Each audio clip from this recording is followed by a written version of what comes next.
global alliances. South Africa will continue to build strategic partnerships with other nations, enhancing collaborations and our influence in the international trade negotiations. This reflects the national interest of strengthening global diplomatic and economic ties. South Africa's tariffs and industrial strategy are designed to support industrial development, employment growth, and economic resilience.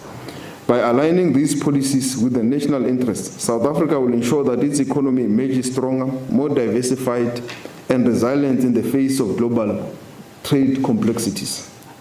This approach will also apply to the 7 February executive orders, which is currently being attended to by interdepartmental teams, which includes all the departments that are affected by the executive orders. And you know most of them: higher education, basic education, defense, health, transport, and many departments.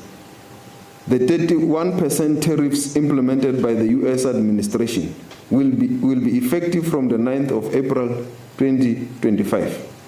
South Africa's average tariff is 7.6%, and therefore South Africa needs clarity on the 31% to be implemented by the U.S.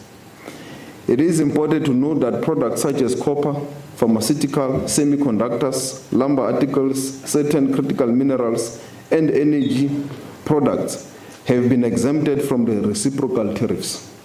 Some of these materials are already key parts of the United States of America's sourcing requirements.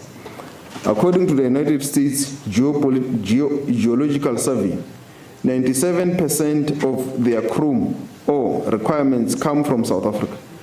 6% of fluorspar import requirements, and 24% of the United States manganese requirements. These reciprocal tariffs will not apply to products already facing Section 232 tariffs of the 25%, such as steel, aluminium, automobiles, and auto parts. Is it legal? I suppose it's U.S. law. It's U.S. law. It's on the basis of the United States' ability to utilize their own legislation. And I guess it is U.S. courts that would determine whether these executive orders are legal.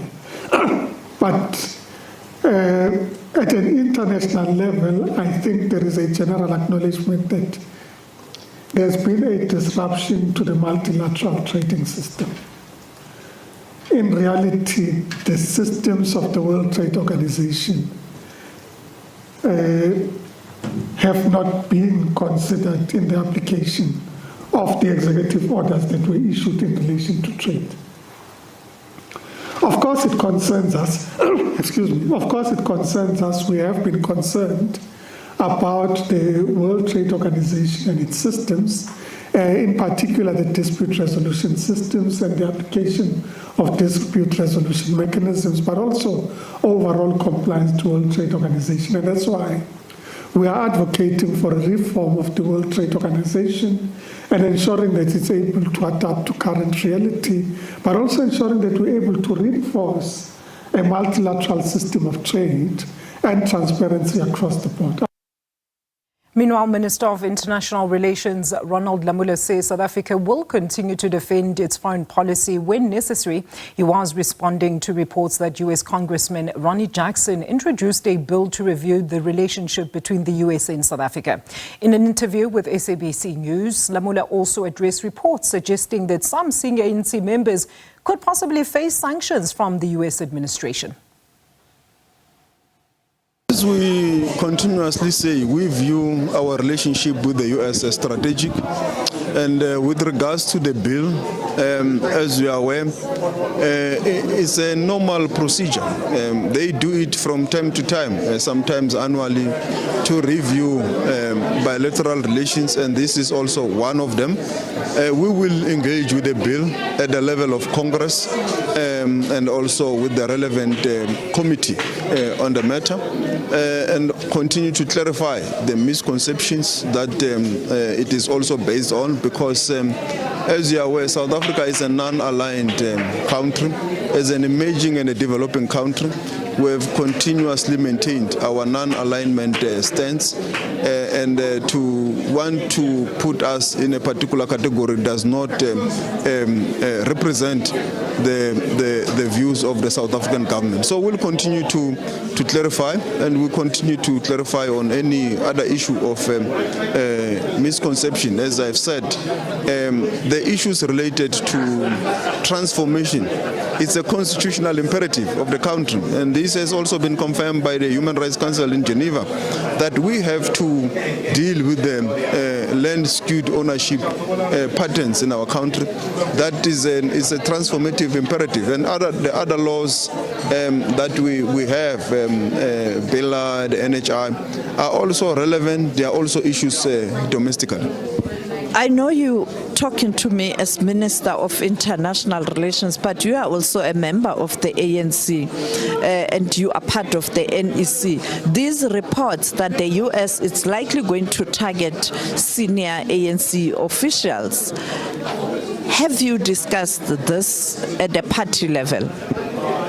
Yeah, as you're aware, there was an NEC. We discussed at length geopolitics, and we, as you're aware, we are not yet in the know as to clearly who are these officials, what will be the target. But our understanding continues to be that South Africa has got enough domestic capabilities to deal with all these issues of corruption in our country. We have our own internal capability with institutions well established, and also an independent judiciary. So those issues should be dealt with in that context by a sovereign country. You will be traveling to Moscow and you are going to meet your Russian counterpart. One of the issues cited by this congressman is the relationship with Russia.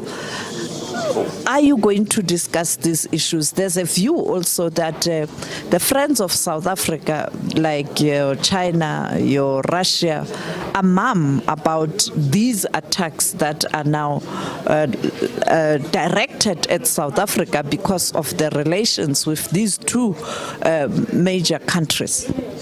Yeah, obviously, we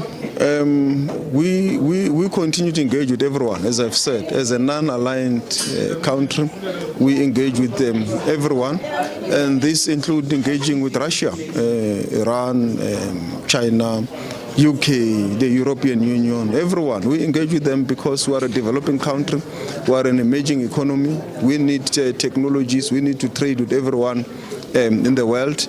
And in our participation in various multilateral platforms, we have got a human rights outlook. We are champions of human rights because of our history. So we will indeed, when we are in Moscow, continue to engage on bilateral trade relations with Russia, which are mutually beneficial for our country. It's not anti the US or anti anyone. It's a mutual beneficial relationship that exists between the two countries that from time to time we need to reset, relook, like we do with any other country or any other multilateral organization.